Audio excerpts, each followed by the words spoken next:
دعا تو دل سے مانگی جاتی ہے زباں سے نہیں اے اقبال، دعا تو دل سے مانگی جاتی ہے زباں سے نہیں اے اقبال، قبول تو اس کی بھی ہوتی ہے جس کی زبان نہیں ہوتی۔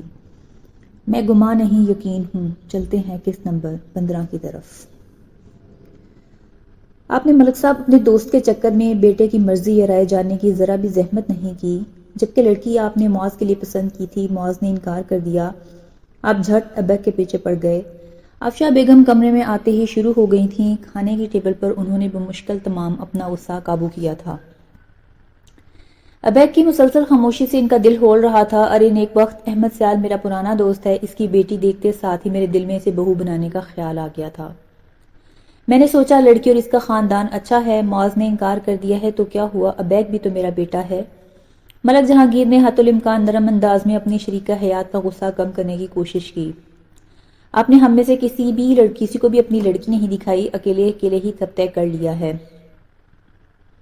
ایک میرا بھی بیٹا ہے، اس کی شادی کے فیصلے میں آپ کو میری رائے پہ غور کرنا چاہیے۔ افشا بیگم اپنے موقف پہ ڈٹی ہوئی تھی۔ اچھا ابھی کون سا میں نے شادی طے کر دی ہے، صرف بات ہی تو کی ہے۔ ملک جہانگیر کا مصلحت آمیز نرم لہجہ افشا بیگم کے اونچے پارے کو نیچے لانے میں کامیاب ہو ہی گیا۔ میرے بیٹے کو کوئی اعتراض ہوا تو آپ اس کے ساتھ زبردستی نہیں کریں گے، وہ اس وقت ضدی بچے کی طرح ہو رہی تھیں۔ ہاں ٹھیک ہے، ایسا ہی ہوگا۔ انہوں نے فوراً اس بات میں سر ہلایا تو افشا بیگم کے چہرے پہ مسکراہٹ آ گئی۔ چھٹی کا دن تھا، سب گھر پہ ہی تھے۔ زیان کی آنکھ 9 بجے صبح قریب ہونے والے شور شرابے کی وجہ سے کھلی۔ امیر علی کی طبیعت رات سے ناساز تھی، انہیں تیز بخار تھا اور ابھی تک حالت ویسی ہی تھی۔ زرینہ بیگم آفاق پہ غصہ کر رہی تھی کہ کسی ڈاکٹر کو جلدی سے لے کر آؤ، وہ بول بول کر دل کا بوجھ ہلکا کر رہی تھی۔ زیان آنکھیں ملتی اپنے کمرے سے باہر نکلی۔ زرینہ آفاق کو باتیں سنا ہی رہی تھی کہ خوشبو میں بسا سنگھ سے تیار وہاب چلا آیا۔ اسے غصہ تو بہت آیا پر امیر علی کی طبیعت کی وجہ سے پی گئی۔ ساتھ وہاب نے آتے ساتھ ہی اس کی پریشانی کا بوجھ بانٹ لیا۔ وہ انہی قدموں کے ساتھ ڈاکٹر کو واپس لینے کے لیے چلا گیا۔ گھر میں 2 گاڑیاں کھڑی تھیں پر ڈرائیور کل سے چھٹی لے کر گاؤں گیا ہوا تھا۔ ہفتے کی شام وہ چھٹی کر کے جاتا اور سوار کی صبح لوٹ آتا۔ آفاق ابھی بہت چھوٹا تھا، ڈرائیونگ کے قابل نہ تھا۔ زیان کو گاڑی یا ڈرائیونگ سے دلچسپی نہ تھی۔ زرینہ ڈرائیور کی عدم موجودگی میں بہت غصہ کرتی، جیسے آج آفاق پر کر رہی تھی، حالانکہ اس کا کوئی قصور نہیں تھا۔ زیان جلدی جلدی منہ پہ پانی کے چھینٹے مار کر واش روم سے باہر آئی۔ آفاق کو سر جھکائے کھڑا دیکھ کر دل میں تعصب اور ہمدردی کی لہر اٹھتی محسوس ہوئی۔ وہ نظر انداز کر کے ابو کے پاس چلی آئی کیونکہ اس کی یہ ہمدردی آفاق کو مہنگی پڑ سکتی تھی۔ وہ زیان کے ساتھ بات بھی کر لیتا تو زرینہ کے ہاتھوں اس کی شامت آتی۔ رفتہ رفتہ زیان نے ہی بہن بھائی کو مخاطب کرنا چھوڑ دیا تھا۔ بخار کی شدت کی وجہ سے امیر علی بے سدھ تھے۔ زیان کچھ دیر وہی کھڑی رہی، پھر ان کے کمرے کی طرف نکل آئی۔ تھوڑی دیر بعد وہاب اپنے ساتھ ڈاکٹر کو لے کر گھر میں داخل ہوا، تب تک زیان اپنے کمرے میں جا چکی تھی۔ زرینہ اور آفاق دونوں وہاب اور ڈاکٹر کے ساتھ امیر علی کے پاس کھڑے تھے۔ وہاب نے متلاشی نگاہوں سے ادھر ادھر پورے کمرے میں دیکھا، جیسے وہاں سے اچانک زیان نمودار ہوگی۔ اس کی نگاہوں کی یہ تلاش پریشانی کے باوجود زرینہ کی آنکھوں سے نہ چھپ سکی۔ نفرت میں ڈوبی زہر بھری مسکراہٹ اس کے لبوں پہ آئی۔ بہت جلد میں زیان کو اس گھر سے دفان کرنے والی ہوں، پھر دیکھوں کیا کرتے ہو تم۔ ڈاکٹر امیر علی کا چیک اپ کرنے کے بعد وہاب کے ساتھ واپس جا رہا تھا۔ وہاب کو پلٹتے دیکھ کر زرینہ نے ایک بار پھر اپنے ارادے کو مضبوط کیا۔ زیان نے آہستگی سے کمرے کا دروازہ کھولا۔ وہاب ابھی ڈاکٹر کو ڈراپ کرنے گیا تھا۔ زرینہ بیگم بھی باہر تھیں۔ زیان چھوٹے چھوٹے قدم اٹھاتی امیر علی کے بیڈ کے پاس آ کر کھڑی ہو گئی۔ کمبل ان کے سینے تک پڑا ہوا تھا اور چہرہ بخار کی حدت سے لال ہو رہا تھا۔ قدموں کی آہٹ پر امیر علی نے آنکھیں کھول دیں۔ سامنے زیان کھڑی انہیں فکر مندی سے دیکھ رہی تھی۔ انہوں نے بمشکل تمام آنکھیں کھولتے ہوئے اسے بیٹھنے کا اشارہ کیا۔ نقاہت کے سبب ان کا بائیں ہاتھ کانپ رہا تھا۔ یہ شکر کا مقام تھا کہ زبان جو ہے فالج کے اٹیک کے بعد 2 سال کے عرصے میں آہستہ آہستہ ٹھیک ہو گئی تھی۔ وہ اپنا معزز ضمیر بیان کر سکتے تھے۔ زیان نے ان کے پاس بیٹھنے کے خیال سے جھجک محسوس کی کیونکہ اسے یاد نہیں تھا کہ زرینہ آنٹی سے شادی کے بعد انہوں نے اسے اپنائیت سے اپنے پاس بٹھایا ہو۔ اب اس کے جذبوں اور دل میں خود بخود ہی دوری آ گئی تھی۔ اس نے چاہنے کے باوجود بھی کرسی پہ بیٹھنا پسند کیا۔ امیر علی کے دل کو کسی دکھ نے جکڑا تو مارے کرب کی آنکھیں انہوں نے بند کر لیں۔ ابو کیسی طبیعت ہے اب آپ کی؟ زیان نے اپنے آنسو پیتے ہوئے کوشش کرتے ہوئے پوچھا۔ امیر علی کی اس بے بسی اور بے چارگی پہ آنکھوں سے ابھرنے کو تیار تھے۔ اس سے پہلے کہ وہ کوئی جواب دیتے زرینہ اچانک اندر آئی۔ ڈاکٹر نے آپ کو آرام کرنے کا کہا ہے۔ زیان کی طرف دیکھتے ہوئے اس نے یہ بات امیر علی سے کہی، ساتھ ہی زرینہ بیگم نے کمرے میں جلتی ہوئی لائٹ بھی بند کر دی جو زیان کی آمد سے پہلے جل رہی تھی۔ کمرے میں اچانک ملجا سا اندھیرا چھا گیا کیونکہ کھڑکیوں اور دروازوں پہ بھاری پردے تھے، پھر موسم بھی عبار آلود تھا، سورج کی روشنی مدارت تھی، آسمان پہ ڈھونڈنے سے بھی روشنی کی کوئی کرن نہیں مل رہی تھی۔ زیان نے وہاں بیٹھے بیٹھے شدید حد تک محسوس کی، کرسی پیچھے کر کے وہ اٹھ کھڑی ہوئی، اس کے جانے کے بعد زرینہ نے سکون کی سانس لی، زیان اور امیر علی کی قربت اسے ایک آنکھ نہ بھاتی تھی۔ کسی نہ کسی بہانے زیان کو اپنے شوہر سے دور کر کے اسے یکگونا خوشی ملتی۔ امیر علی کے چہرے پہ چھائے دکھ کے سائے اچانک کچھ اور بھی گہرے ہو گئے۔ زرینہ اپنی خوشی میں محسوس میں کمی نہ کر پائی، امیر علی صرف اور صرف اس کے تھے بلا شرکت غیرے۔ زرینہ نے جان کو دودھ میں مکھی کی طرح نکال کر پھینک دیا تھا، اب آپ کچھ بہتر محسوس کر رہے ہیں؟ زرینہ کا ہاتھ ان کے ماتھے پر تھا۔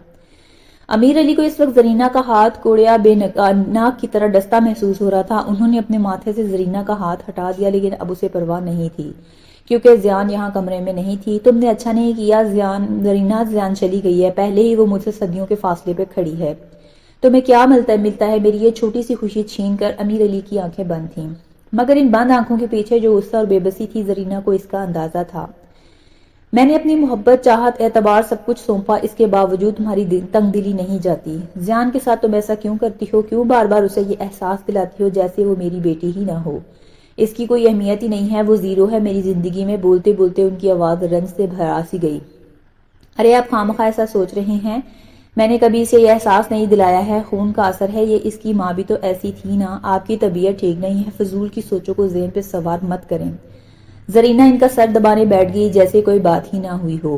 امیر علی تھک ہار کر خاموش ہو گئے کیونکہ زرینہ ہار ماننے والی نہیں تھی۔ اس کا اندازہ انہیں اپنی بیماری کے دوران اچھی طرح ہو گیا تھا اور ہو بھی رہا تھا۔ اچھا آپ کے لیے کھانے میں کیا بنواؤں؟ کمرے میں چھائی وحشتناک خاموشی کو زرینہ نے توڑنا چاہا، جو مرضی بنا لو، پھر بھی آپ کا دل کو خاص چیز کھانے کو کر رہا ہو تو وہ اصرار پہ اتر آئی۔ نہیں مجھے بھوک نہیں ہے، جو بنا ہوا ہے کھا لوں گا۔ ان کی بے نیازی بدستور قائم تھی۔ میں بوا سے کہتی ہوں کھیر بنا لے، آپ کو پسند بھی تو ہے نا۔ جواباً امیر علی خاموش رہے جیسے بات نہ کرنا چاہ رہے ہوں۔ زرینہ پہ کوئی اثر نہ ہوا، وہ بدستور مسکراتی کچن کی طرف آگئے۔ رحمت بوا وہیں تھی۔ زرینہ نے انہیں کھیر بنانے کا بول کر زیان کی تلاش میں ادھر ادھر نظر دوڑائی، پر وہ سامنے کہیں بھی نظر نہیں آ رہی تھی۔ زرینہ کے گلے سے آسودہ سانس خارج ہوئی، وہ دوبارہ امیر علی کے کمرے کی طرف جانے ہی والی تھی کہ وہیں رک گئی۔